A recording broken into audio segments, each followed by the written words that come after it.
Hey, babe. Oh my goodness. First of all, now that you're here, please make sure you like this video. Hey, Tatiana. Girl, I'm so damn late. As always. But I'm working on 2 lives today, so I'm trying to have everything prepared. Also, I'm washing clothes. I'm doing a whole lot. Thank you, my love. Thank you. Thank you, babe. So, yeah, it's MLK Day. I want to say this is a very, very important day, especially during these times. And I won't so much say glad that this happened during this time, but it is allowing us as a community to come together to fight a common cause if you choose to do so. And if you don't, that's okay. It's your prerogative. Hey, my brother, how are you today? So, this won't be too long of a live. I'm not going to hold y'all too much because I'm going to hold y'all later, okay? I have Music Monday for you, but I did want to show some things on MLK, life, the legacy, and my appreciation. Plus, I wanted to give my thoughts on the John Yates situation that's going on. All right. Oop, didn't mean to press that. I'm working with one screen today, right now, when I'm used to working with two for the past couple of days. And I rather work with the 2 screens. Matter of fact, I rather work with about 3, to be honest. Laptop screen and 2 computer screens. That would work just perfect for me. But like I said, I want to make this quick so I can get finished with my laundry, my housely duties, and then we're going to come back later and have our Music Monday as always. So go ahead and fluff your pillow up. If you haven't liked this video, shared, or subscribed, go ahead and do that now. And welcome back. Hope you had a great day. I don't know. I'm still searching. Okay, there we go.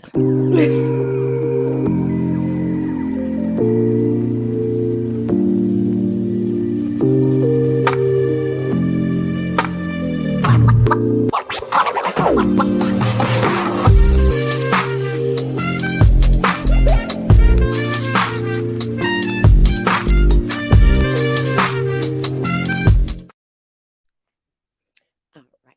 Well, thank you for being here with me tonight, Bay, for another episode of Pillow Talk with Bay. It's Thea Bay, your favorite Bay. Okay. Hey, Carol. Thank you. Yes, yes. Hit that like button on your way in. So I won't be paying too much attention to the comments. Mods, if you could just please make people feel comfortable and greet them as they enter in so they won't feel alone while I'm trying to zoom through this content real quick so that we can come back later and get some good music. And actually, the content I have for tonight is I'm going to talk about some local artists, not local artists, but some famous, some celebrity artists and what they got going on in the tea. Okay. So, mods, if y'all could just hold it down in the chat for me, I greatly, greatly appreciate it. Make sure everybody got their pillow fluffed up and all that good stuff. All right. So, by first of showing, you know, my appreciation to Martin Luther King, I wanted to um, go ahead and talk about, just a brief summary. Everybody knows who Martin Luther King is and what MLK Day is, but I wanted to give just a brief summary of his life and share with you guys um, so that just in case somebody didn't know, they're going to know now. And I know there's a lot of content creators that's talking about this now, but you never get it like how they give it to you. Okay. All right. So this is compliments of Britannica. Ew, y'all know these words be tripping me out. They be tripping me out. All right, so Martin Luther King Jr. was born January the 15th in 1929 in Atlanta, Georgia, and he died in April the 4th of 1968 in Memphis, Tennessee.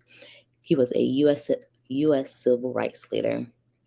The son and grandson of Baptist preachers, King became adherent in nonviolence while in college. Ordained a Baptist minister himself in 1954, he became pastor of a church in Montgomery, Alabama. The following year, he received a doctorate from Boston University. So, MLK was a very smart man. He went to college, he got his doctorate, he was also a minister as well as a civil rights leader. Like, he was that man. He definitely made his footprint, on this earth. He was selected to head Montgomery Improvement Associations, whose boycott efforts eventually ended the city's policies of racially segregated on public transportation. In 1957, King formed the Southern Christian Leadership Conference and began lecturing nationwide, urging active nonviolence to achieve civil rights for Black Americans.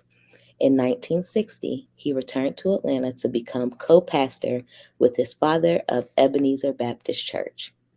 He was arrested and jailed for protesting segregation at a lunch counter. The case drew national attention, and presidential candidate John F. Kennedy interceded to obtain his release.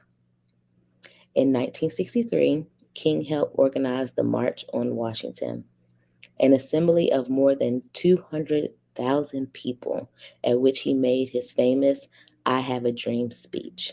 Now, everybody know about the "I Have a Dream" speech, and I will talk about that shortly here too. The march influenced the passage of the Civil Rights Act in 1964, and King was awarded the 1964 Nobel Prize for Peace. In 1965, he was criticized from within the civil rights movement for yielding to state troopers at a march in Selma, Alabama, and for foiling an effort to change Chicago's housing segregation policies. So, not only, like, he was really, really active out here, like literally trying to make changes. I got food in my shirt, excuse me, y'all. Trying to make changes early on in his adult life, it seems like, by trying to get, better housing for segregated housing, for colored housing. You know, MLK was definitely, a good man.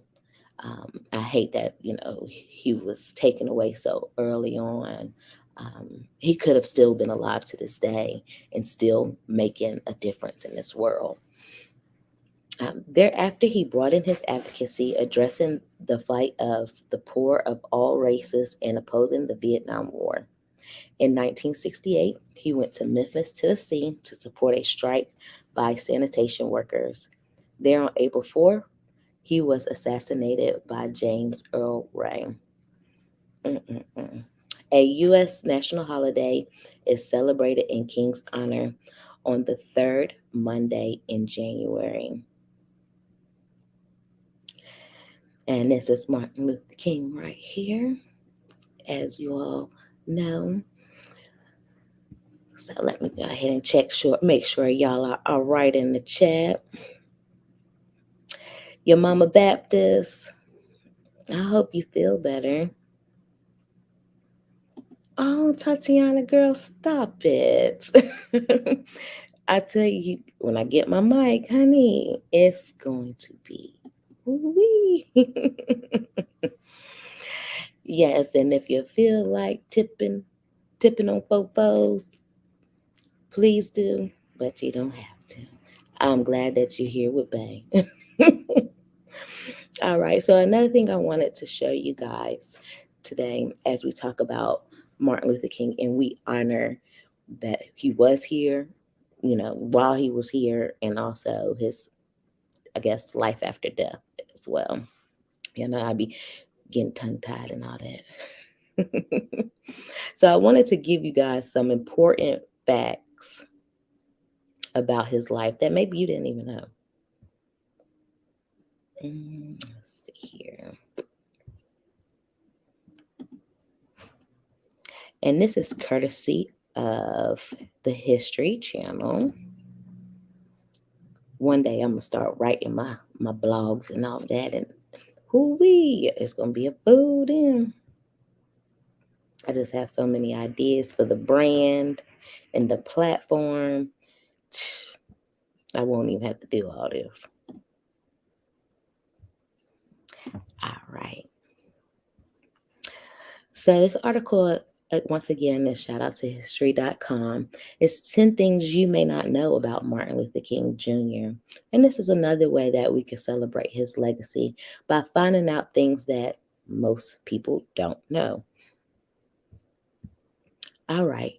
Number one, and I did hear this last night on Andreas Nelson. Well, it was like this morning around 5 o'clock on Andreas Nelson's live.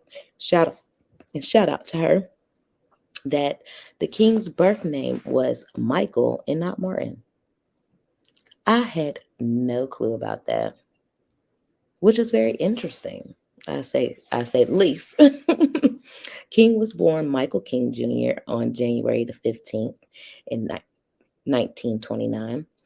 In 1934, however, his father, a pastor at Atlanta's Ebenezer's Baptist Church, traveled to Germany, and he became inspired by the Protestant Reformation leader Martin Luther. As a result, King Sr. changed his own name as well as that of his 5-year-old son. Oh, how dope. Most people, when they I see the internet acting up.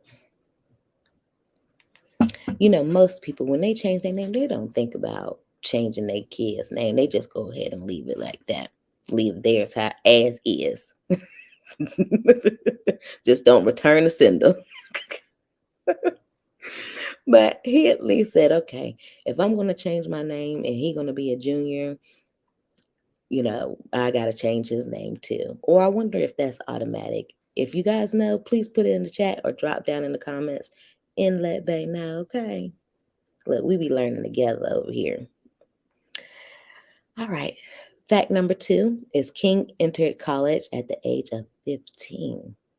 So I told you that was a smart man. You can already tell by his movement and the way that he was able to draw a crowd with him. Only smart people can do that. Well, dummies too. Let me take that back. Dummies can do that too. But I could tell that he was a smart man already just because of how he moved.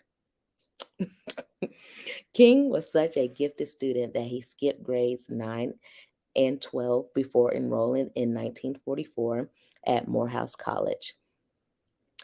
The alma mater of his father and maternal grandfather.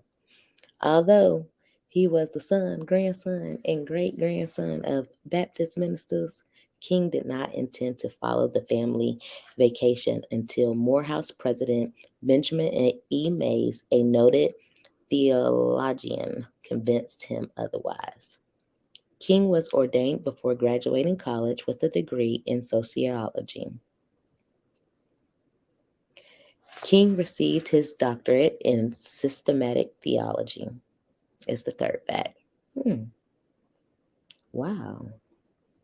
After earning a divinity degree from Pennsylvania Crozer Theological Seminary, King attended graduate school at Boston University, where he received his PhD degree in 1955.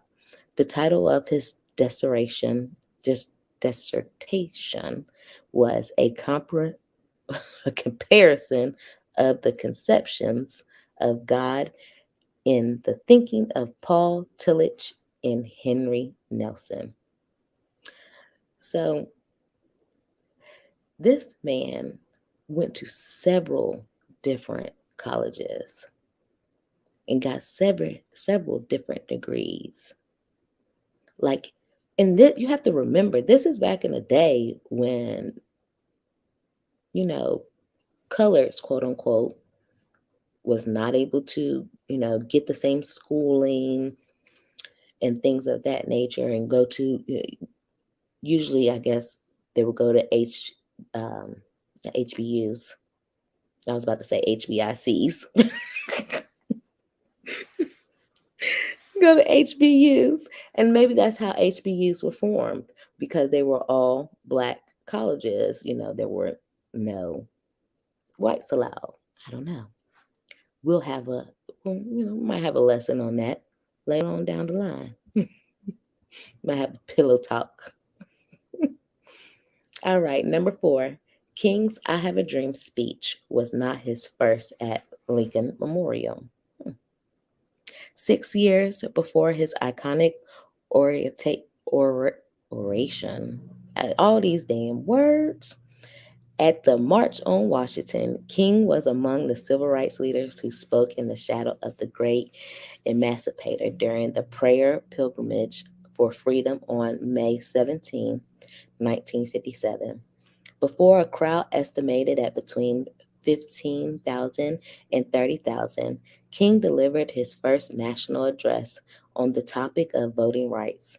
His speech, in which he urged America to give us the ballot, drew strong reviews and positioned him at the forefront of the civil rights leadership.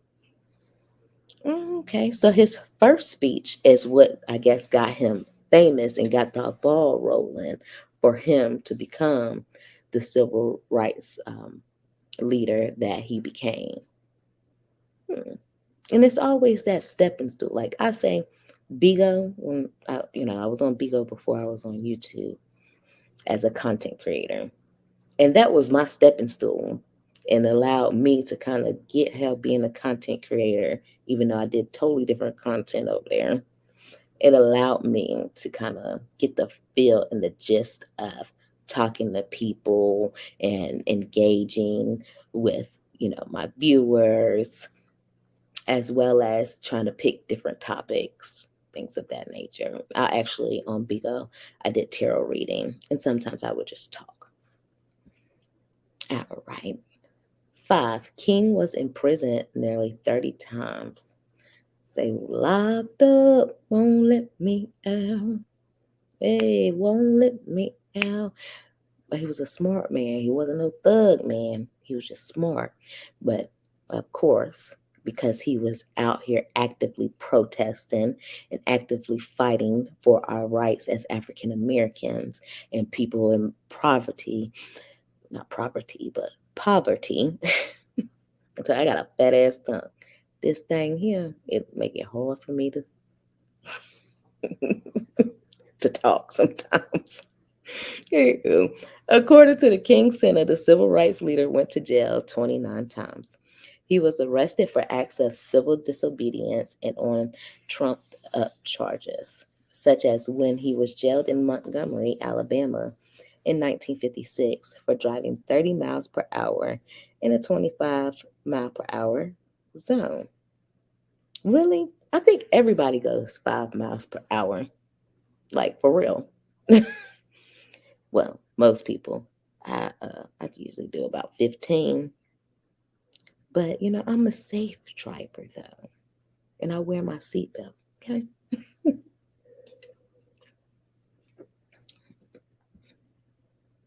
And this looks like it's just a couple of pictures from the gallery. And number 6. King narrowly escaped an assassination attempt a decade before his death. See, that's how you know God is real. Somebody tried to off him already before they did finished. But sometimes the Lord say, you done your job, my child. You go ahead and come home with me. It was very unfortunate, but that wasn't his time to go. This part that I'm about to read, the time that he left was his time. Unfortunately, it was not done how it should have been. I feel like you're supposed to die, of maybe like natural causes and not somebody offing you. But when it's your time, and you cannot avoid it, no matter what the circumstance is. All right. Number 6, on September the 20th, 1958, King was in Harlem signing copies of his new book, Stride Toward Freedom, in Bloomstein's department store when he was approached by Azola Ware Curry, a woman. The woman asked if he was Martin Luther King Jr. After he said yes, Curry said, "I've been looking for you for 5 years."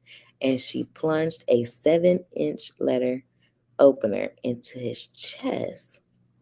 What? So it was a lady. Yes, girl, the stabbing incident. Oh my goodness. I didn't know this. See, this is why I'm glad, because this is maybe things that people don't know. I did not know this. Wow. Okay. The tip of the blade came to rest alongside his aorta, and King underwent hours of delicate emergency surgery. Surgeons later told King that just one sneeze could have punctured the aorta and killed him. From his hospital bed, where he convalesced for weeks, I guess where he stayed for weeks. Well, I don't know why they gotta be using all these difficult words. King issued a statement affirming his nonviolent principles and saying he felt no ill will towards his mentally ill attacker. And I can subside with that. I can agree with that. I ain't gonna go too much in details, but I've had an attacker try to off me, and I forgave them. I didn't do anything. I didn't try to call the police. I didn't try to put them, in jail. I didn't try to off them back. None of that. I just said, I forgive that person. I understand that sometimes at the height of the moment and you're confused, and especially if you are mentally ill, you may not know what's going on when you're doing something. So I forgave that person. I, I can understand where he came from. Most people, no, they're like, no, payback. It's either payback or they gonna try to handle karma on their own. But karma comes back around on her own self. You don't have to do it. All right, number 7. King's last public speech foretold his death.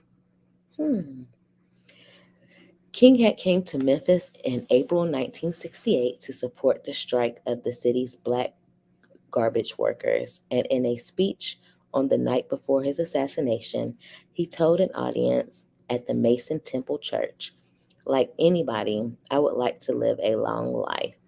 Longevity has its place, but I'm not concerned about that now. I've seen the promised land. I may not get there with you, but I want you to know tonight that we as a people, will get to the promised land. And I am happy tonight. I'm not worried about anything. I'm not fearing any man. Mine eyes have seen the glory of the coming of the Lord." And that's why you have to be careful of what you put out into the atmosphere. But maybe he just got a sense. We all have that intuition and that sense that God gave us. And it told him, like, be at peace where you're at right now. And he accepted that. And he also might have put it in the atmosphere. I don't know. We're going to go to number 8. Members of King's family did not believe James Earl Ray acted alone. Ray, a career criminal, pled guilty to King's assassination, but later recanted. Hmm. King's son Dexter met publicly with Ray in 1997 and argued for the case to be reopened. King's widow, Coretta, shout out to Coretta, believed that the mafia and local, state, and federal government agencies were deeply involved in the murder. Okay, so she maybe thought like a conspiracy was going on. Okay. She praised the result of the 1999 civil trial in which a Memphis jury decided the assassination was the result of a conspiracy and that Ray was set up to take the blame. Oh, wow. Oh. A U.S. Department of Justice investigation released in 2000 reported no evidence of a conspiracy. So you think Earl was put there by the FBI? I am pretty sure, girl. Because the way that things are going now in these days, I'm pretty sure it was way worse back then because they didn't have the social media and stuff where somebody could just get on and just start telling, what they feel or what they know, and getting it out into the atmosphere. So I definitely get it. Oh, I accidentally brought up. Well, whoo-wee. I'm glad that I only got the Google Chrome showing because I just pulled up all my text messages. And y'all would have been like, "Bae."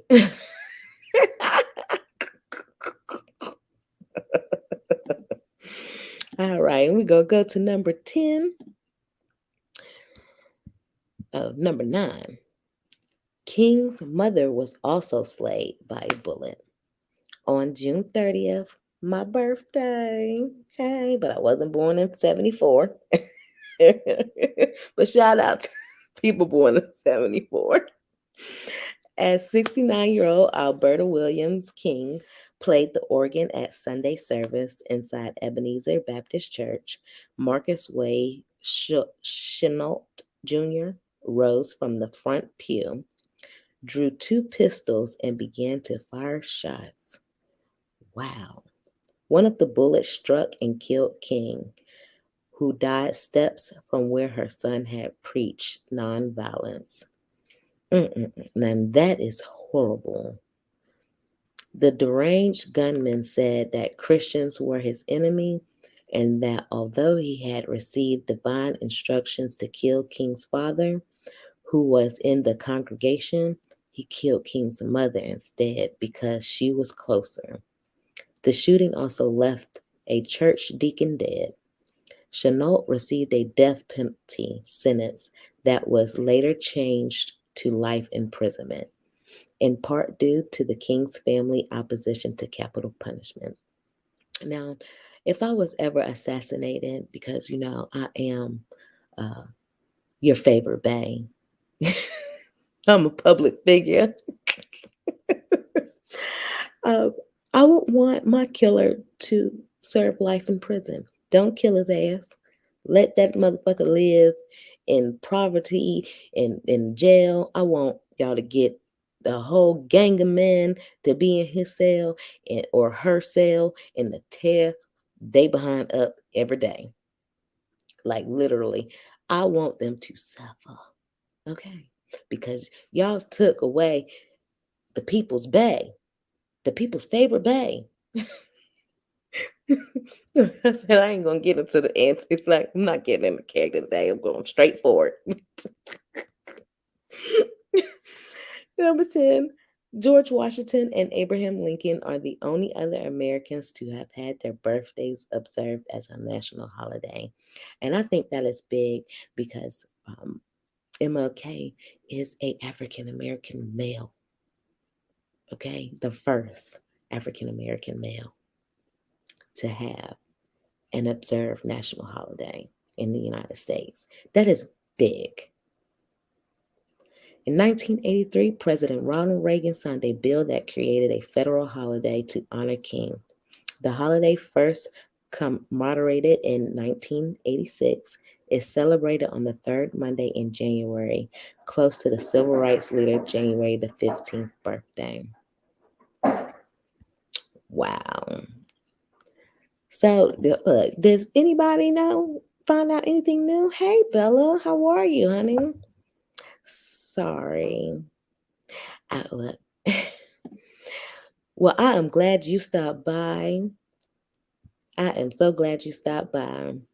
We just having a quick chit chat, to show our love and honor and appreciation and legacy to the almighty Dr. Martin Luther King Jr. on this day that they gave him a holiday so everybody can be off work. That's why everybody was all turned up on YouTube last night, because everybody was off today. Well, y'all better think, if I seen you on YouTube yesterday all day and you ain't do an MLK video, I'm gonna be mad at you.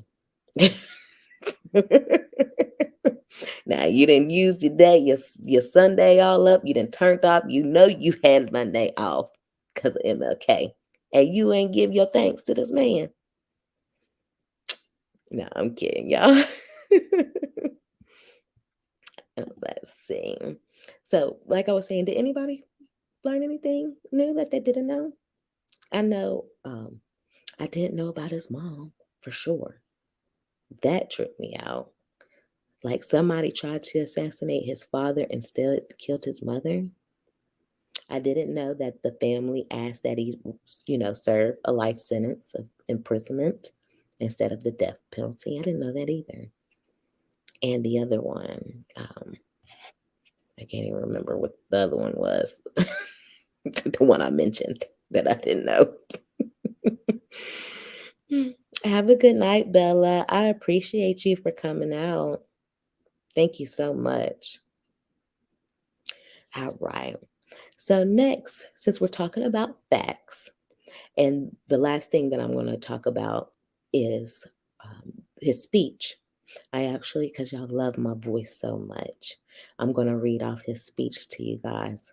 And I'm going to try to say everything correctly and not stutter, mumble. I'll probably pause for a drink every now and again because I get parched. But I'm trying to make this a very smooth hearing for you guys so that it can be to your, listening pleasure.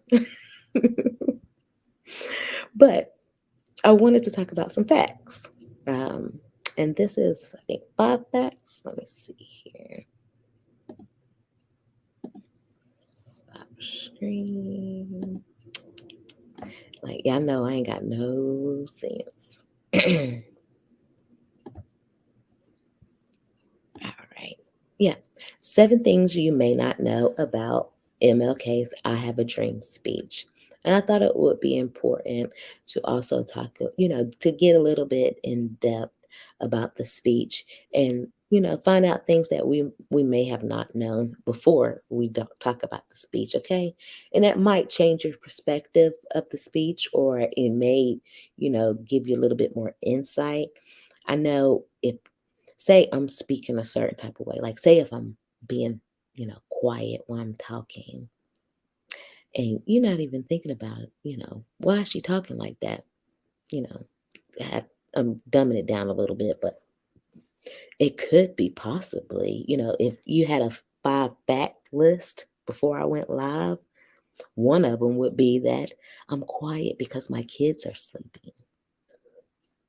Yeah. So this may give another, give you more perspective of what was going on during that time when he had the speech, okay? All right, let me go ahead and share.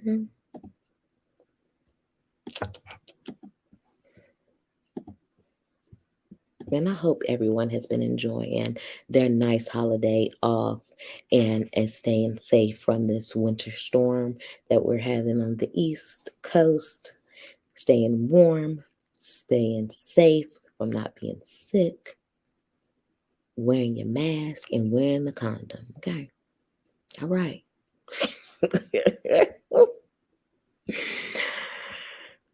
All right. So, just to give a brief overview, well, yeah, I'll go ahead and do the brief overview about the speech before I go into the facts.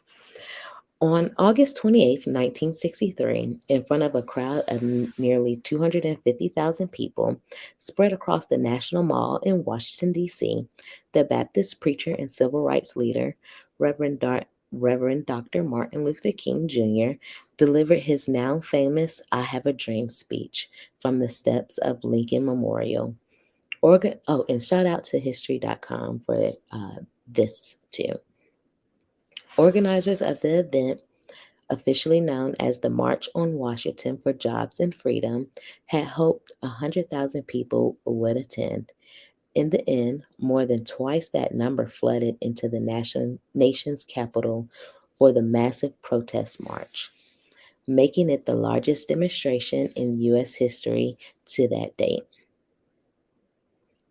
And King was such a nice looking man.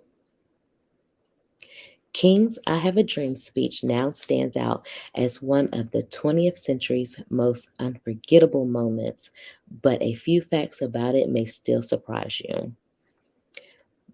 Number one, there were initially no women included in the event. Initially, keyword. Despite the central role of the women like Rosa Parks, Ella Baker, Daisy Bates, and others played in the civil rights movement, all the speakers at the March on Washington were men. Hmm. But at the urging of Anna Hedgeman, the only woman on the planning committee, the organizers added a tribute to Negro women fighters for freedom to the program. Bates spoke briefly in the place of Merlin Evers, widow of the murdered civil rights leader of Medgar Evers, and Parks and several others were recognized and asked to take a bow. We will sit in and we will kneel in and we will lie in if necessary until every Negro in America can vote, Bates said. This was a pledge to the women of America. All right. Number two, fun fact of the speech. A white labor leader and a rabbi were among the 10 speakers on the stage that day. King was preceded by 9 other speakers, notably including civil rights leader like A. Philip Randolph and a young John Lewis, the future congressman from Georgia. The most prominent white speaker was Walter Ruther, head of the United Automobile Workers, a powerful labor union. The UAW helped found the March on Washington, and Ruther would later march alongside King from Selma to Montgomery to protest for Black voting rights. Joachim Prince, the president of American Jewish Congress, spoke directly before King. A great people who had created a great civilization had become a nation of silent onlookers, Prince said of his experience as a rabbi in Berlin during the horrors perpetuated by Adolf Hitler's Nazi regime. America must not become a nation of onlookers. America must not remain silent. So that's good. Number three, King almost didn't deliver what is now the most famous part of the speech. King had, hold on, you guys, 1 second for me.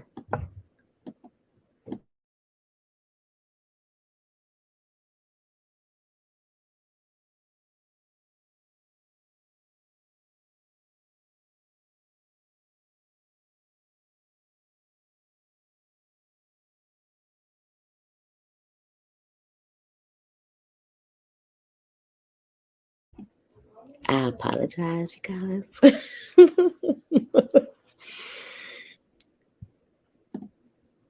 right, let's see here. Let me bring my thing back up. I had to pull it down. My daughter came in here, her phone all loud. I'm like, I'm on live, baby. She's like, oh. I had to make sure that she was straight, that she ain't need nothing, because y'all would have just had to been sitting here waiting while I tend to my baby.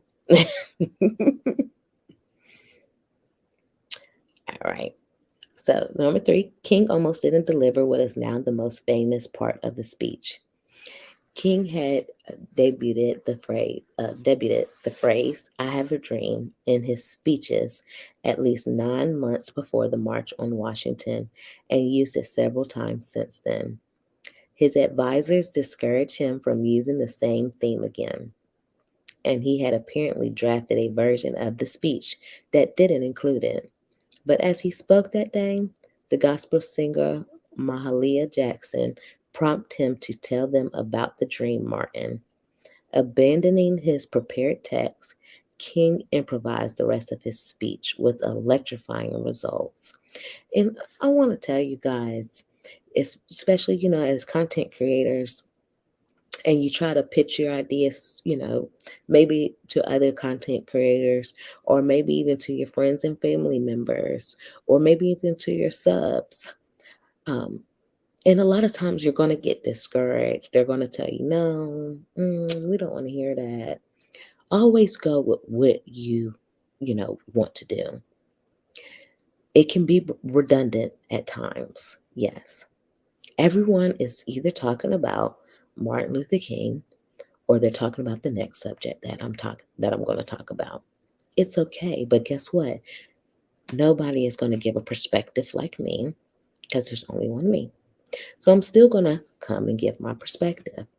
I could have easily, maybe asked one of my bays, you think I should talk about this? And guess what? They would have said, no, everybody is talking about that. Find something else. But who knows? This might do numbers. I know my Nikki videos is gaining a little traction.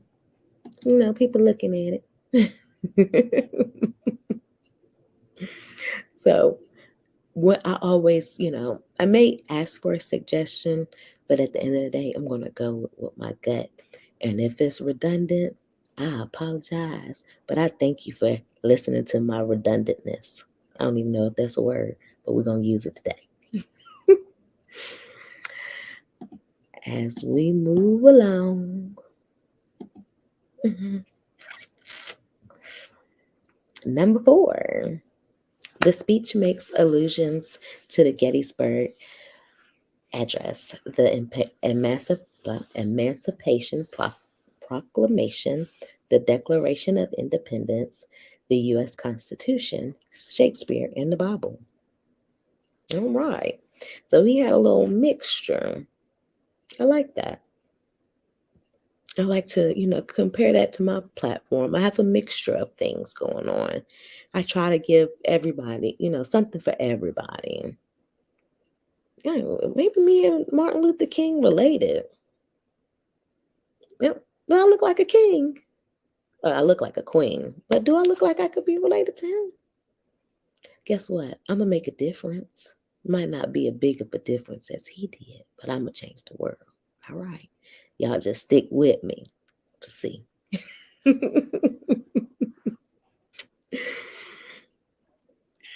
right. 50 years ago, King began referencing the opening of, did I read it? No. Abraham Lincoln's Gettysburg Address, as well as the Emancipation Proclamation, which had gone into effect in 1863. After 100 years, King noted, the Negro is still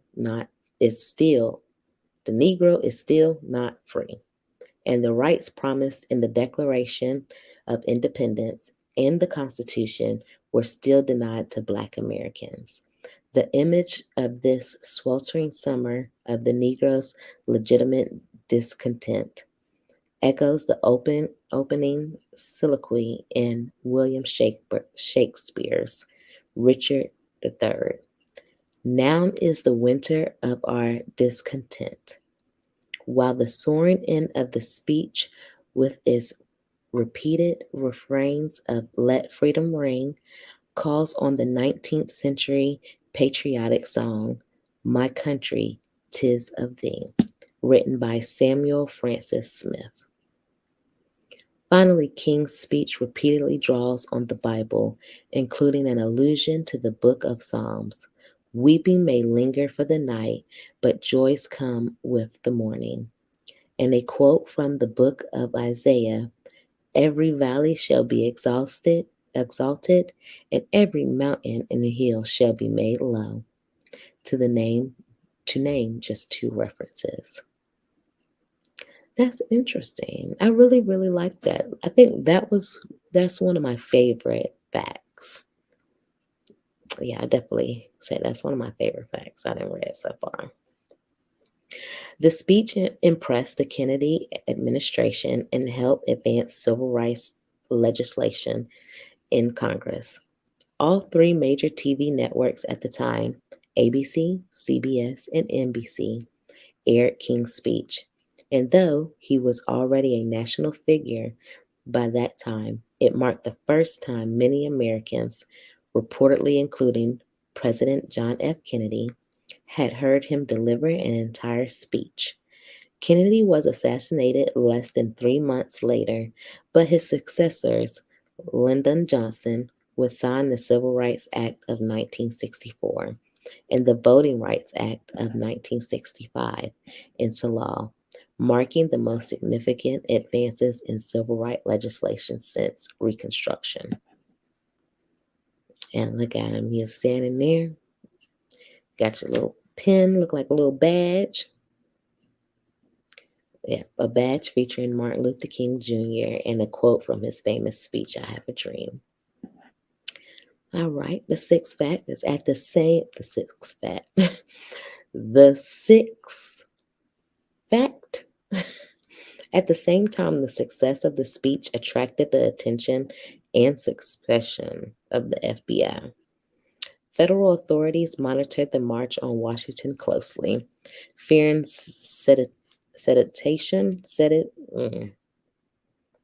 looked like people was going to get crazy, and violence. Policing of the march turned into a military operation, codenamed Operation Steep Hill. With 19,000 troops put on standby in the D.C. suburbs to quell possible rioting, which didn't happen. After the event, FBI official William Sullivan wrote that King's powerful demagogic speech. See, why they gotta be all extra? Why they couldn't say King's powerful speech? Meant that we must mark him now as the most dangerous Negro of the future in this nation. Now that reminds me, because I'm more into like hip hop and stuff. That reminds me of Tupac and how they did Tupac. Like they really feared Tupac because of his voice. His voice was loud. He projected when he spoke, and when he entered the room, he demanded respect. Didn't matter. He demanded respect when he came into the room. So, sounds like that Mr. King was, well, Dr. King was like that as well. All right. Hey, Brian, how are you? Sorry, I didn't see you when you came in. You doing okay, babe?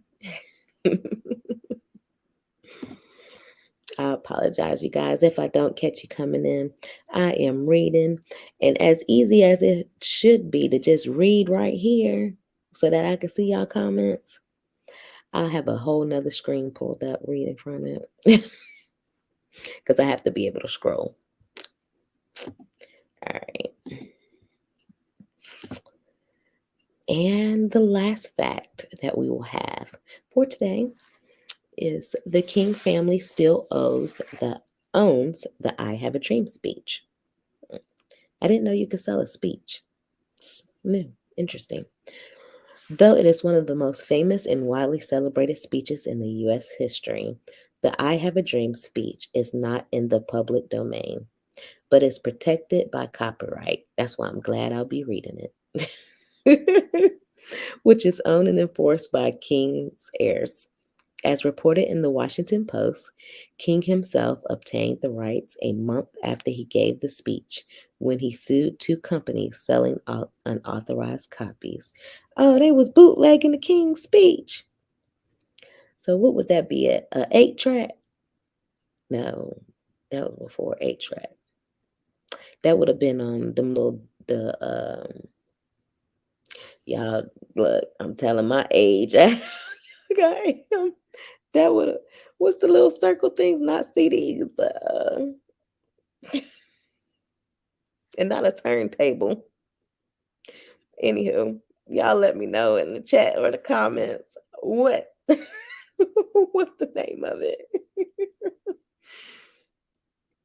Though some parts of the speech may be used lawfully without approval, for example, individual teachers have been able to use the speech in their classroom. And I am a teacher. This is Teacher Bay today, okay? This live is for educational purposes only.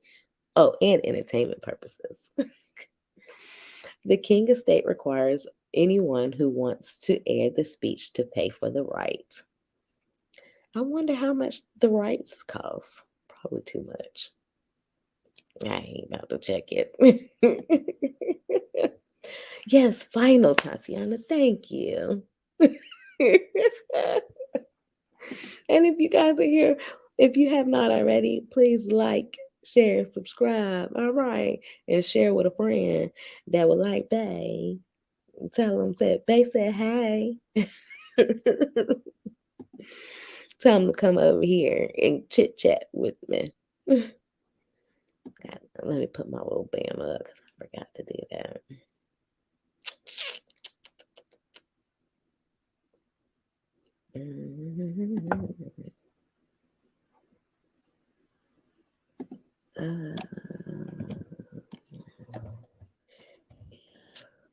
One second.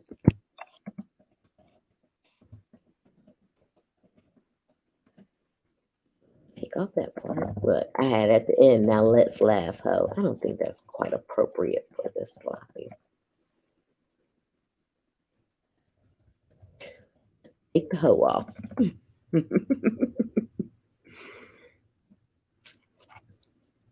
All right. Now, before I get into the speech, I just want to go ahead and give you guys a disclaimer. It may be triggering to some people that is watching, especially if you are a part of this movement. If you watch this movement on TV, it may be triggering to you guys. I'm going to try my best to read this properly without laughing. You know I'm silly, and I will definitely be turning this off. And also, I am going to take a bathroom break so I can use the ladies' room. Moderators, if you could, when I come back, please do a timestamp because I'm going to cut the portion of the speech out and just post that part as well. I'm going to chop this video all up. Yeah, I'm going to split the video and then I'm going to take out the part of the speech and it's going to have that its own part as well. So you go ahead and get your refreshing up, do what you got to do because it is a long read. And I will be right back. Let me see what I can play for you guys while we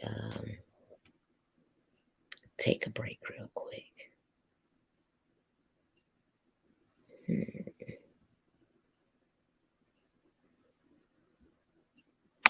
You know what? We just gonna this one. I don't know why. I don't know why I ain't put that up. No, not this one. My apologies. Not that one. This one.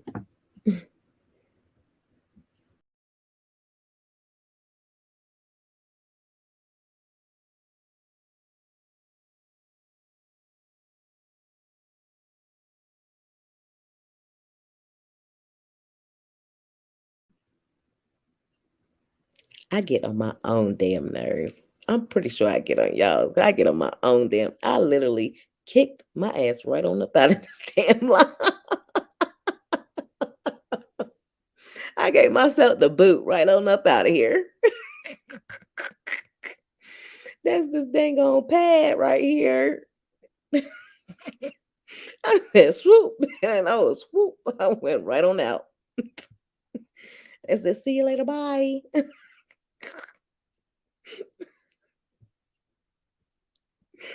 Oh goodness. Ain't gonna help but to make us laugh. Go figure. Let's see. Yeah, we'll go ahead and play this. Be right back, babe.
All right, you guys ready? Oh, damn, y'all left me? Well, wait a minute.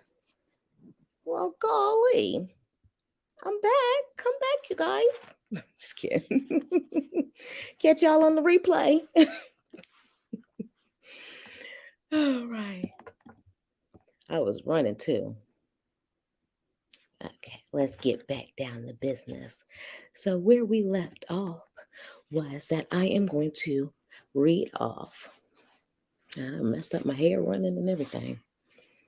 I'm going to read off to you guys. Let me see this.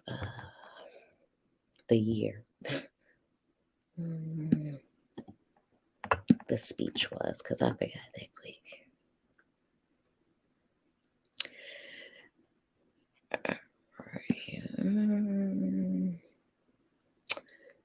This speech was done in August 28th of 1963. So once again, I will be reading to you all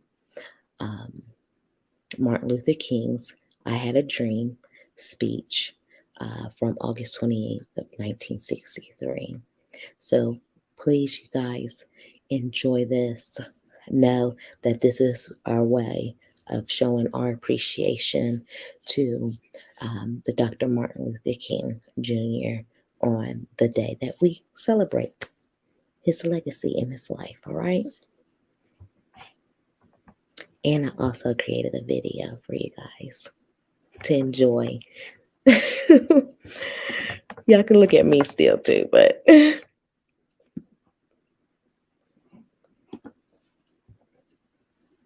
as I had the video up and everything. As soon as I left it, it swiped out. Oh, sorry. 1 second, you guys. Because I'm going to need my drink.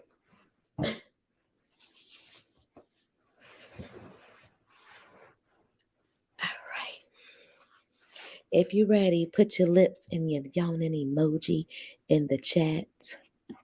Put the lips and the yawning emojis in the chat.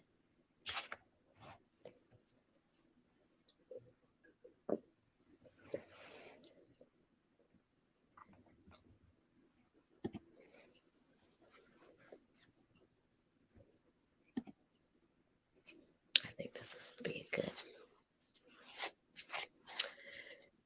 All right.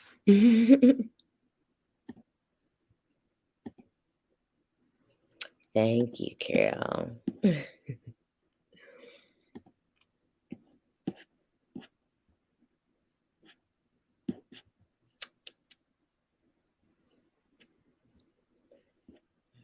right.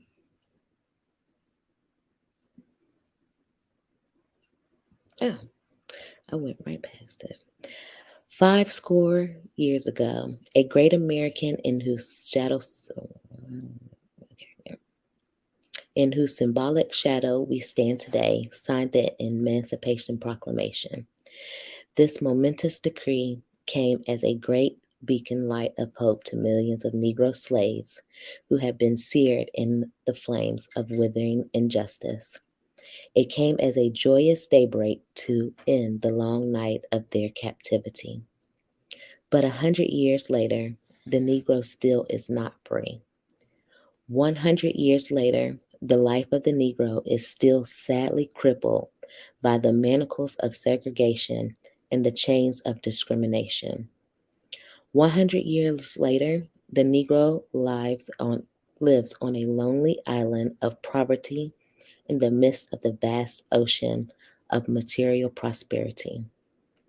100 years later, the Negro is still languished in the corners of American society and finds himself in exile in his still languished in his own land.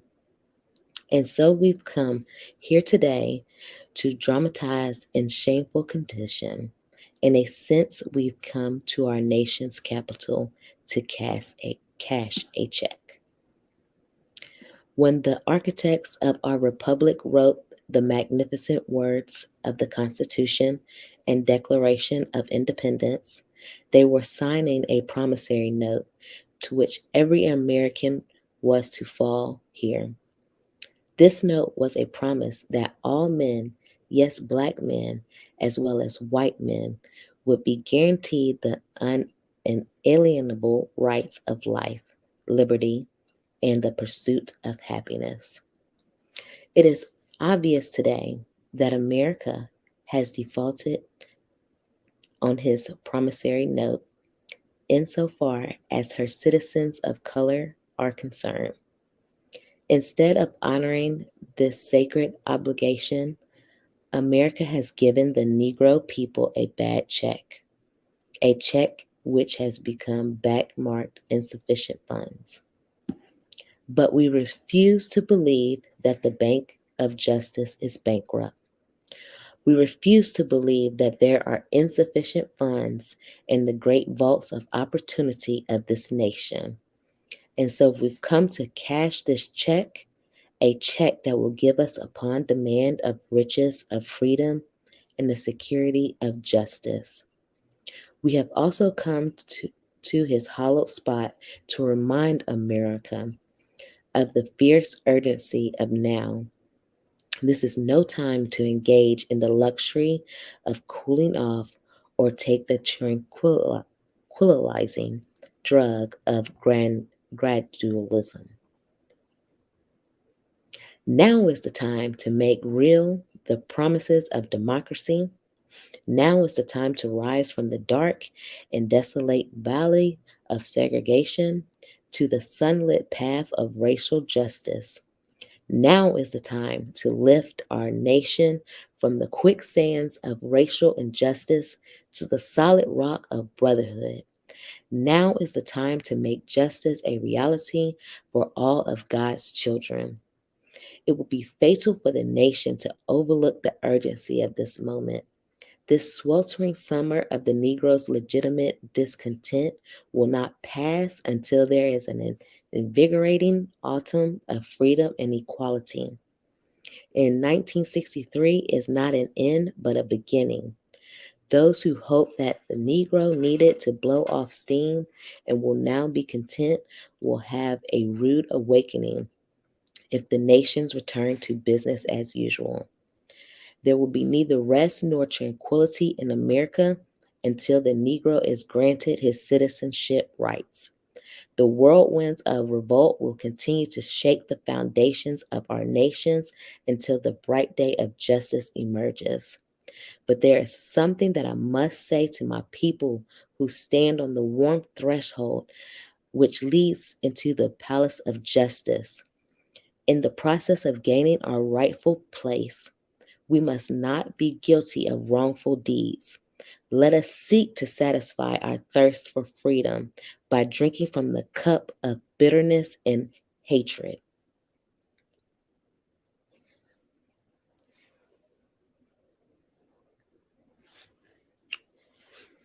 We must forever conduct our struggle on the high plane of dignity and discipline. We must not allow our creative protests to degenerate into physical violence. Again and again, we must rise to the majestic heights of meeting physical force with soul force.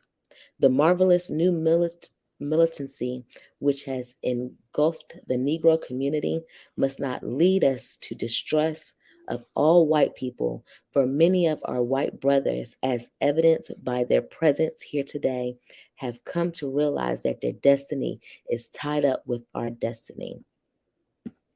And they have come to realize that their freedom is intractably bound to our freedom. We cannot walk alone. As we walk, we must make the pledge that we shall always march ahead. We cannot turn back. There are those who are asking the devotees of civil rights, when will you be satisfied? We can never be satisfied as long as the Negro is the victim of the unspeakable horrors or police brutality. We can never be satisfied as long as our bodies, heavy with the fatigue of travel, cannot gain lodging in the motels of the highways and the hotels of the cities. We cannot be satisfied as long as the Negro's basic mobility is from a smaller ghetto to a larger one. We can never be satisfied as long as our children are stripped of their selfhood and robbed of their dignity by signs stating for whites only.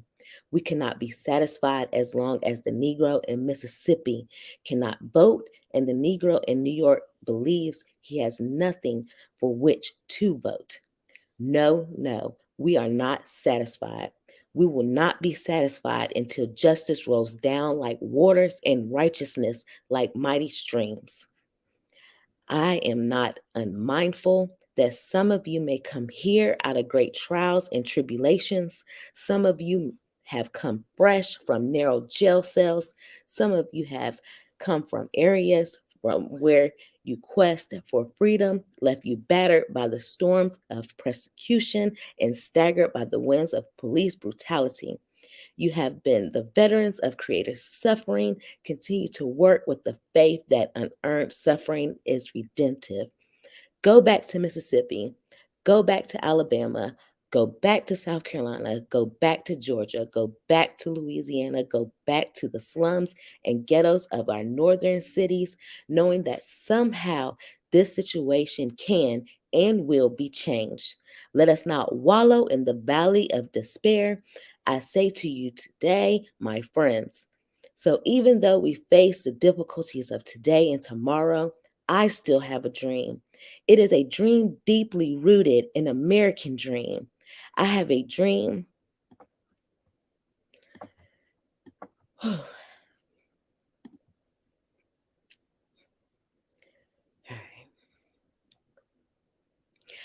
have a dream that one day this nation will rise up and live out its true meaning of its creed. We hold these truths to be self-evident and that men are created equal. I have a dream that one day on the red hills of Georgia, the sons of former slaves and the sons of former slave owners will be able to sit down together at the table of brotherhood. I have a dream that one day, even the state of Mississippi, a state of sweltering with the heart of injustice, sweltering with the heat of oppression, will be transformed into an oasis of freedom and justice. I have a dream that my four little children will one day live in a nation where they will not be judged by the color of their skin, but by the content of their character. I have a dream today. I have a dream that one day down in Alabama, with this vicious racist, with this governor having his lips dripping with the words of interposition and multiplication. One day, right down in Alabama, little black boys and black girls will be able to join hands with little white boys and white girls as sisters and brothers. I have a dream today. I have a dream that one day every valley shall be exhausted, every hill and mountain shall be made low, the rough place will be made plain, the crooked places will be made straight. The glory of the Lord shall be revealed, and all flesh shall see it together. This is our hope. This is the faith that I go back to the South with. With this faith, we will be able to hew out the mountain of despair, a stone of hope. With this faith, we will be able to transform the jangling discords of our nations into a beautiful sympathy of brotherhood. With this faith, we will be able to work together, to pray together, to struggle together, to go to jail together, to stand up for freedom together, knowing that we will be free one day. This will be the day when all God's children will be able to sing with new meaning. My country, 'tis of thee, sweet land of liberty. Of thee I sing, land where my fathers died, land of the pilgrim's pride. From every mountain side, let freedom ring. And if America is to be a great nation, this must become true. And so let freedom ring from the prejudiced hilltops of New Hampshire. Let freedom ring from the mighty mountains of New York. Let freedom ring from the heightened Alleghenies of Pennsylvania. Let freedom ring from the snow-capped Rockies of Colorado. Let freedom ring from the curvaceous slopes of California. But not only that, let freedom ring from Stone Mountain of Georgia. Let freedom ring from Lookout Mountain of Tennessee. Let freedom ring from every hill and molehill of Mississippi, from every mountainside. Let freedom ring. And when this happens, and when we allow freedom ring, when we let it ring from every village and every hamlet, from every state and every city, we will be able to speed up that day when all of God's children, black men and white men, Jews and Gentiles, up to that day when all God's children, pro, pro, Protestants and Catholics, will be able to join hands and sing in the worlds of old Negro spirituals. Free at last, free at last. Thank God Almighty, we are free at last. Whew. Anybody need tissue? Oh, I ain't the only one. Wow. That was deep.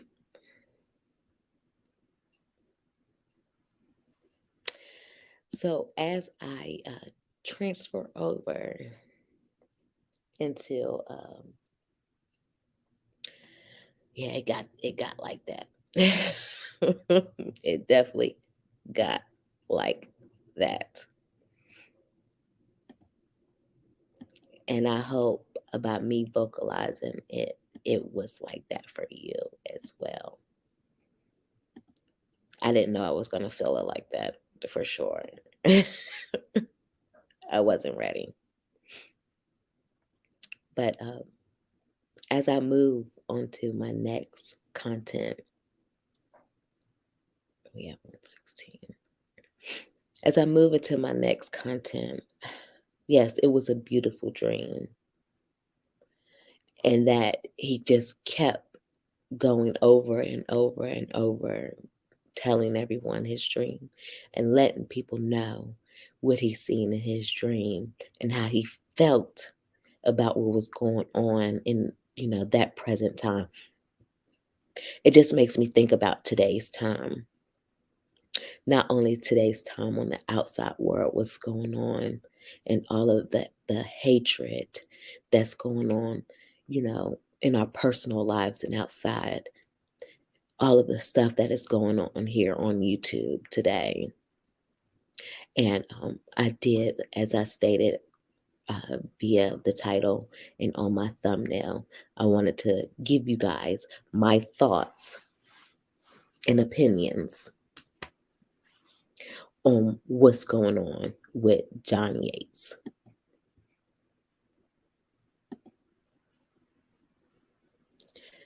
Now, this is a trigger warning. I'm not playing anything anyways, but this is a trigger warning. I am going to show one thing though. Give me 1 second.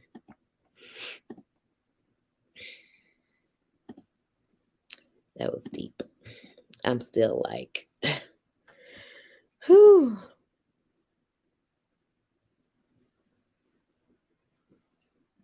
Because I don't want anyone to be confused on what he said.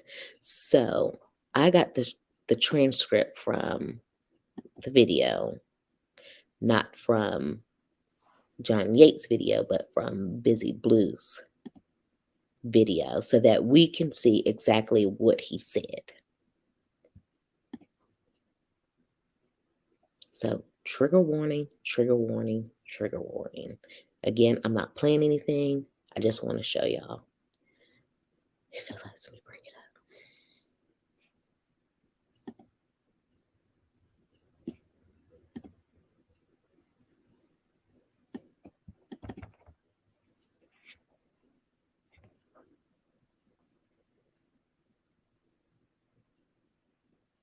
And I hope y'all enjoyed the first segment of my live today. All right. Let me know if you guys can see this. If y'all can see Busy Blue, shocking response.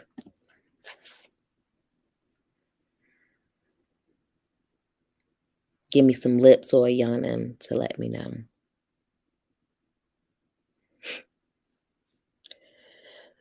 All right, cool. Thank you so much, Tatiana. So, John Yates is someone that I do not watch. I have seen him on different panels. So, to say the least, I don't know how his character is. I have heard about his character from third parties, people that like him and people that don't like him. So, I want him, I don't care to watch him. I never have cared to watch him because there's just some underlying issues that you can see from him. And it just gives me not good vibes. Even if I did watch him previously and eventually seeing that come out, I would have stopped watching him. Not saying that you have to stop watching him. If that is who you choose to watch, that is fine with me. I am not that type of platform to tell you who you can go watch and who you can't. And I'm not going to. And if I ever slip out my mouth and say something like that, y'all better check me quickly, okay? Because I never want to tell anyone who they can, I guess, promote or not promote, but who they can watch or whatever. Y'all know what I'm saying. First time hearing his name, Tatiana? Well, he is a part. He's not in this sector. Well, I don't even know what this sector is, but he is in the 90 Day Fiance. He is a commentary for the show 90 Day Fiance. He also was a part of the Monica thing. I think he's worked with that's Monica, All About the Tea, and I believe he's worked with Sherelle's World as well. But now he's currently just working with Monica, All About the Tea. And his panel was the one that Monica revealed her face on. And I did see that. And I seen that he was very fake. His reaction was very fake when Monica revealed herself. And that was just, like a completion. Like, okay, you don't watch him. Don't even if you thought about it before, don't do it. But I'm not telling y'all to not go watch him because I don't care who y'all watch. Just make sure you watch me and like and like the button, hit the button. But apparently he has a problem with saying the N word out of his mouth. Now, as a person of color, I do not like for people of non-color to use that word. However, I use that word. So I feel like, and this is my opinion, my personal opinion, I can't judge. However, I don't want you to use it. I don't, I'm trying to say my words correctly. You shouldn't be using it on no platform for sure. If your friends allow you to use it, that's your friends. But you have to understand, on a public platform, you have to be careful of what you say. Choose your words wisely. If you got to read from a booklet, a Word document, you better do something. But at the same time, people need to see who people's true character is. And apparently, that is John's character. That is, in my opinion. Okay? Please know that this is in my opinion. Because he was able to say it so freely, it just seems like he uses it. And he probably does around his friends. I know of some people of other races and colors, creeds, that use it. And I correct them if they're my friend. Now, if a random person, guess what? I'm gonna let people deal with them. I'm gonna let God deal with them. But as far as my friend, if my friend was to ever use it, because I have friends from all different races, I would correct them quickly. Um, John Yates is not in my circle of association. I've never even had a conversation with him via chat, behind the scenes or on the scenes. But he is dead wrong for that. And apparently this has been happening over the years of him commentating. And something needs to be done. Who am I to say what is to be done? I don't know. But his time will come. You do as you please. If you feel like you need to go report him, do it. Do whatever you feel like. I'm just giving my opinion and my side of the situation. I don't got nothing to do with it, but I'm commentating on it. Yes, he is a white man. He is a white man. He has black supporters. He also have white supporters. He has all different kinds of supporters. Allegedly, he is an alcoholic, and allegedly, he's a drug user. I don't know. I don't watch the man enough. I've seen him a couple of times, and he looks deranged, in my opinion. He looks hinged. He looked like he fell down the steps right before he got on live. Exactly. He white, and he was saying the N-word. Now, he didn't call anyone an N-word from this video that Busy Blue played, and a lot of people are saying that he called Busy Blue the N-word, and that is not true from this video that was played. The video that was played, he said, and here's the transcript, and it's a little bit choppy.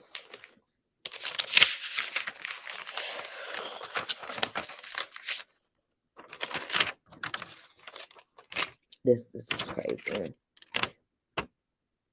Because I am all about unity. And coming from a multiracial home myself, and that I have multiracial kids, it just saddens me that this is, it's becoming a divide. This, because he said this word out of his mouth, is going to divide us even more on YouTube. But I'd rather for us as a community to be together, as a Black community to be together. So I stand for it. I stand with us. But you got to think before you start spewing shit out y'all mouth, y'all. Especially when it comes to racist words, terms. And he's not the only one on this platform that has said, called people racist terms. It's not cool. Y'all need to stop and start thinking. Y'all let your comments and your people, your supporters hype you up to start spewing hatred. And you can tell he was mad at Busy Blue. So he, behind the scenes, probably do be spewing some shit at him and calling him all kinds of names. Because he was very upset.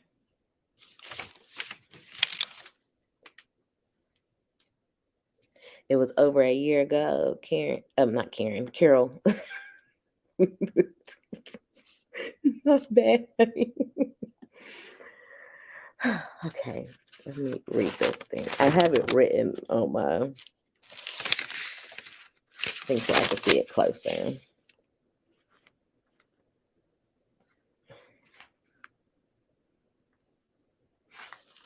What is shit good?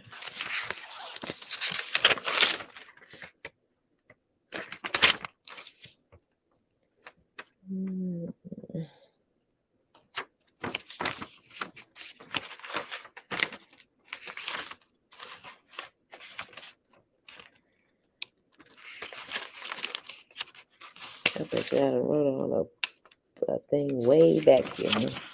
Piece of paper. Anyhow.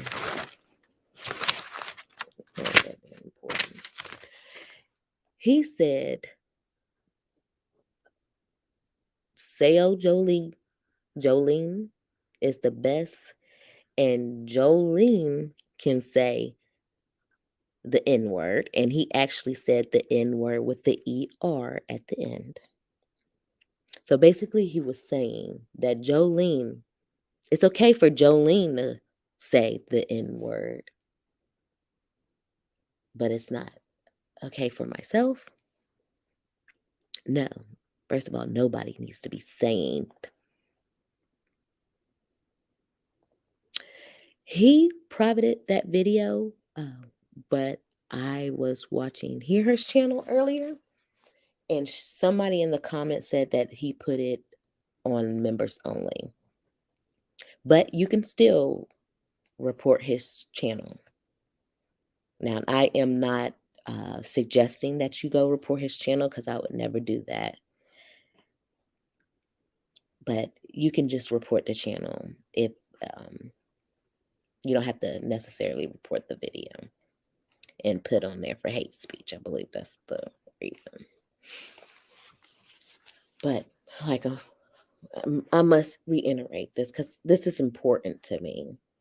Because like I said, I come from I'm just going to give y'all a background. I come from a family of multi-race. My grandmother was a white woman, and she married young. She married a young African American male. My grandfather was African American and Indian. I don't know what tribe, so don't ask me.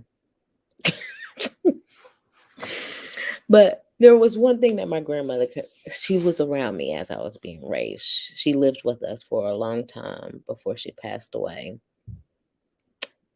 And one thing that she always taught me was to never hate. Hate is a bad word. Don't even say I hate someone, let alone feel it in your soul.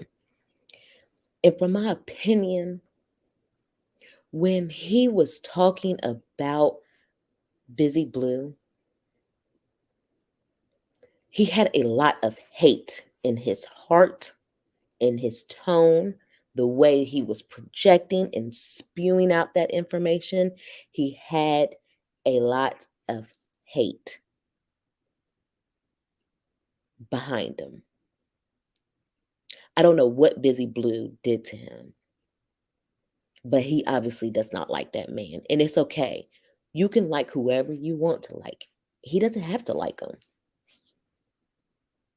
However, to have hate in your heart for someone you do not know, and again, I don't know the background of these two men, but to have so much hate in your heart and the tone that he was using and how he didn't say the and he said the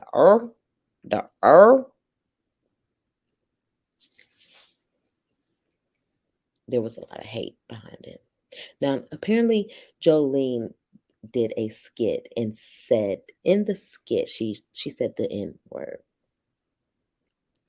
and they must have been attacking John Yates because he has previously used the N word before. So in his mind, he's like, well, your co-host on your show, your partner, your Ace Boon Coon, it's okay for her to use the N word, right? I'm pretty sure no. But he was trying to say that Joleen was a racist. And I've watched maybe about 5 minutes of Joleen, and she does not seem like a racist at all. I don't even know if John is a racist. I think he's just has a lot of hatred in his heart. He called her a coon. See?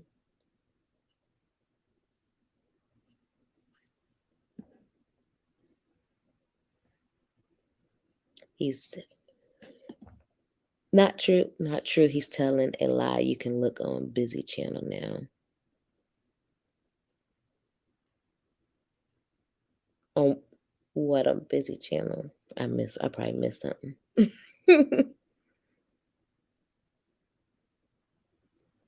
This is the video that Busy was playing in the background.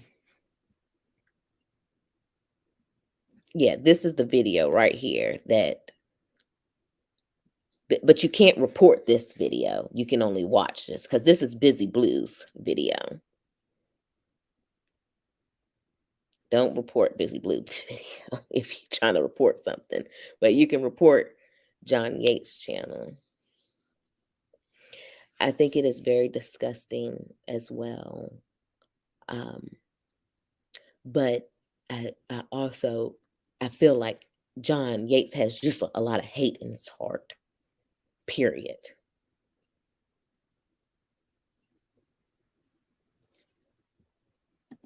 He definitely could have used another word for it. And for him to constantly keep doing this and getting away, it's sad. It is sad. You know, I definitely stand with my sisters and brothers in the movement.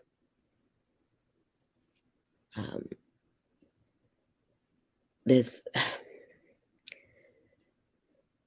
I don't know when we're going to come together as one. We're such a movement together, a force together. There's so many endless possibilities. And that's why it was so important to me that I tied this into the video of Martin Luther King, because his whole movement in life was to bring everyone together. And because John has so much hate in his heart and he doesn't know how to control himself,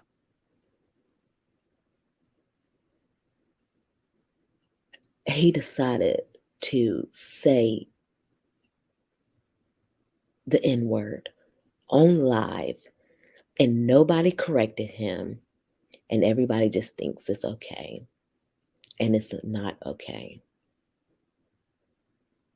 And for him to continuously just keep getting away with it, he needs to find some kind of salvation.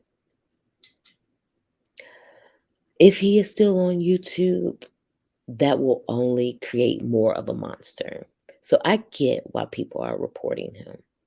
I definitely do. I'm not saying not to. I'm just saying I'm not telling you to do it. You do as you please. I think this is just so outrageous. Because now he's going to cause, because he can't control his actions, his mouth, his tongue, his feelings. He let people gas him up, push him to do things, all for a click and a view, because he is very controversial. Now he could potentially cause a race division on YouTube. I hate to say that, but that's what he can potentially cause on here. And it's sad. I'm fearful every day for my brothers and sisters out here in the world, let alone on these YouTube streets. We already attacking one another, and that's why I'm glad for the movement is we coming together as a community to do, what's right. But it does sadden me at the same time, because he could not control himself, and apparently can never. I don't know what the hell he be having going on, but he needs definitely some help. I can only pray for that man, that he seeks the love and attention and affection that he's probably wanted his whole life. Because now he's getting on YouTube and he's receiving it, and it has literally created a fucking monster. Because at the end of the day, John Yates is a damn monster. Every time I see him on this platform, on the YouTube platform, he is acting erotic, deranged, and looking like he fell down the goddamn steps.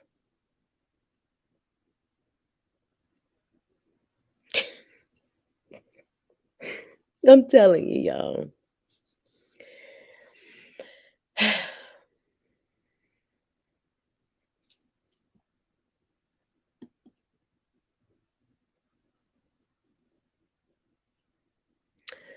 Okay, I see now. See, I don't know the background too much. I just wanted to give my my commentary, because I'm like, dude, you damn deranged hen. He be looking like he about to cock-a-doodle-doo at any moment. Eyes be bulging dead out his damn face. And your fakeness, especially when Monica, the avatar, showed her face.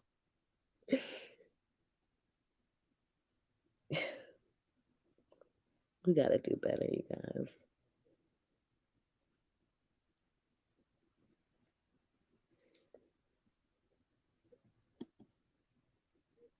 And they asked to choose the name of the video that has it, and I didn't know which one to choose. Yeah, I don't know the original video. Maybe Carol knows. If I don't know if you follow Hear Her, Tatiana, Hear Her TV, but she has like a recording, or she may know how to better direct you to report. All I know is that you can for sure report his channel if you choose to do so. Something got to give. He need rehab for substance abuse, and he damn sure need rehab for YouTube, because clout is one hell of a drug, and when you mix it with drugs for real, whoo. Eagles probably has Hear Her. Eagles, can you drop Hear Her link in the chat for Tatiana? Because Eagles mods for her and he mods for Andrea, so he may have that link actively available. If not, Carol. Yeah, don't go to Busy Blue's channel. And I mean, not like don't go to it, but don't go to report. Busy Blue was just replaying the recording. All right, no problem. But yeah, like I was saying, clout is one hell of a drug. And when you mix it with drugs, you create John Yates, allegedly.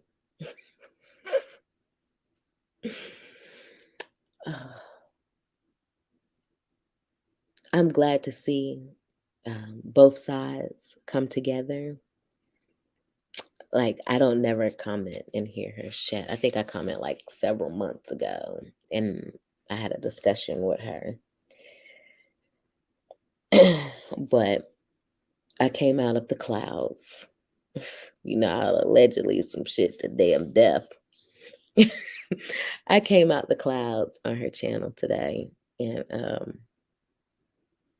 I told her that I was glad that she wanted to stop the beefing between the opposing side, so that they could fight together for a common goal. Because it is always my sisters and brothers, we're always fighting each other. And then, you know, a lot of the times it is the other races that control us to fight each other. They egg it on, allegedly. They egg it on. They create the beefs, and they get us to bicker and fight with one another. And they, for their enjoyment, their viewing pleasure. That's something I don't like. I've never liked that. I've always seen it happen. Even from being in school and seeing the teacher, you know, show, you know, Sarah, or we'll say Karen, show Karen more attention when Karen about dumb as a motherfucking doorknob, just to get you mad. So y'all can start going after each other. And then Cindy, which is the Caucasian one, is able to shine through the class because you and Karen is going back and forth and can't even get your studies done and stuff. They're always pinning us together, pinning us against each other. So if you can bridge the gap to fight for a common because I'm pretty sure they reporting our motherfucking asses. Do what you do.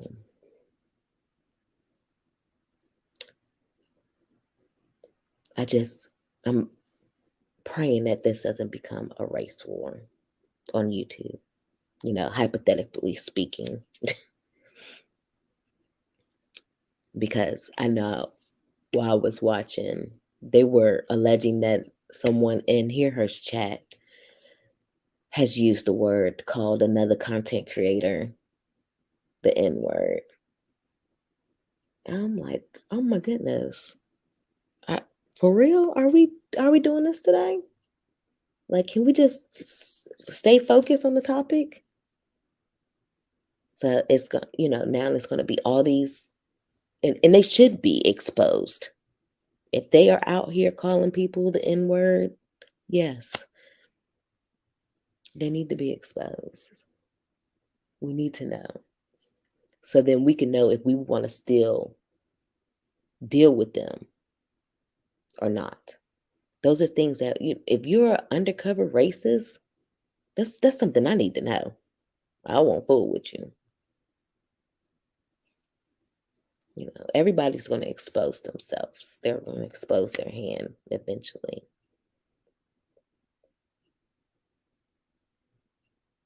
So, but this shit is saddening to me.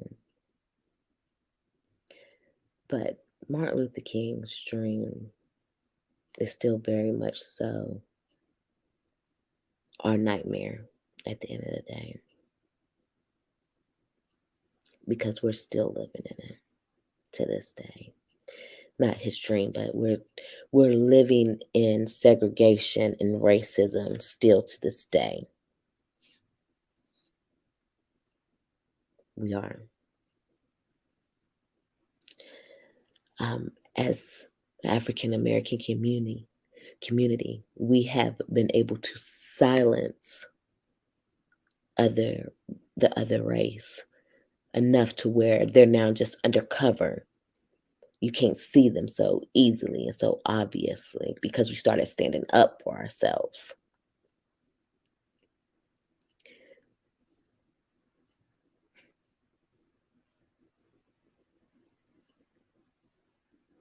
But I just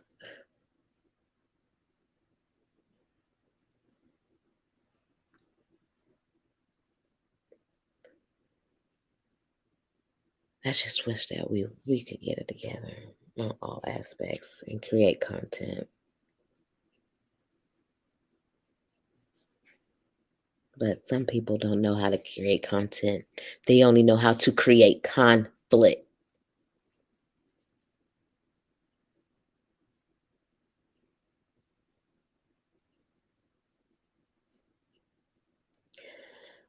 Oh no, but it's been real, you guys. Y'all marinate on that.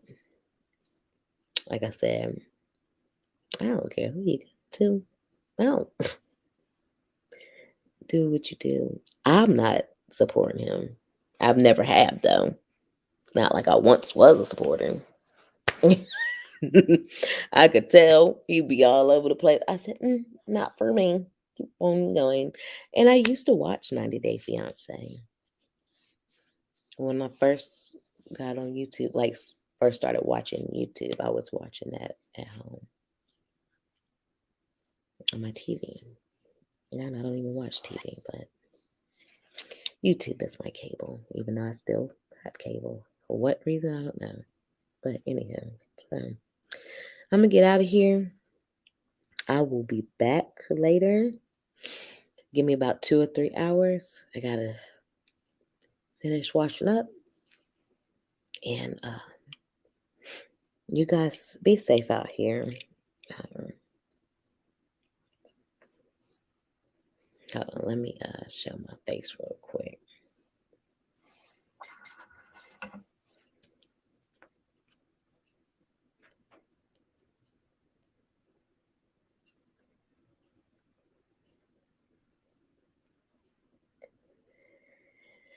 I had to put some moisturizer on my lip. Y'all won't catch me dry lip around here. No, no, no. No, no, no. First, power to my people. All right. Black is beautiful. First and foremost. Don't never let anybody tell you differently. Okay.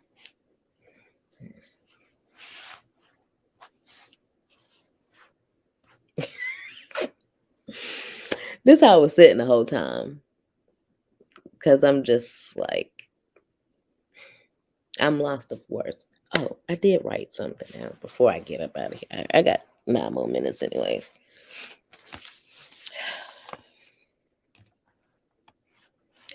I love the hashtag. That's what Hear Her said. Raising our voice for the right reason.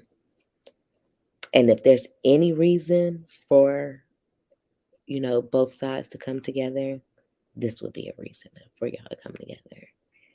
And it's good to hear that. I don't know if they're coming together, but I'm glad that she was woman enough to project that.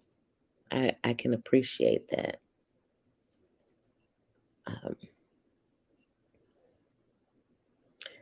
But never hate. John Yates has a lot of hate. A lot of hate in his heart, in his body, his mind, his soul. I don't know what kind of life he lived, but it shows by his character what kind of life he lives.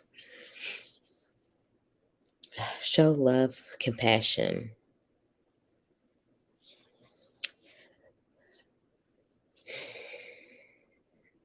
I think he has a lot of scared people around him. I don't know what kind of threats he's made or what kind of story times he has given on his channel. It seems like a lot of people follow him and they're not supporters, they're followers. They're probably fans of the mess and the chaoticness that he has going on. And a lot of people like hate. I don't subscribe to hate. I will subscribe to talking shit every now and again, but hate is when you have to hit the unsubscribe button.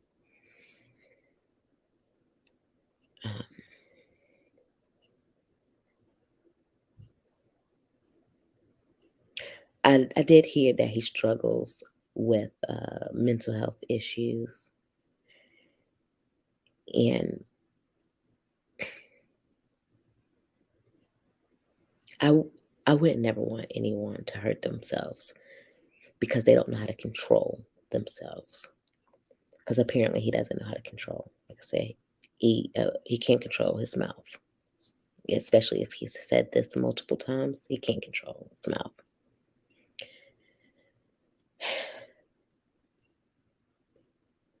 I don't know if he says he's going to harm himself for attention or he really feels like he can't live on this earth anymore. And coming from a person that had somebody very, very close to me commit suicide, I wouldn't want anyone to do that.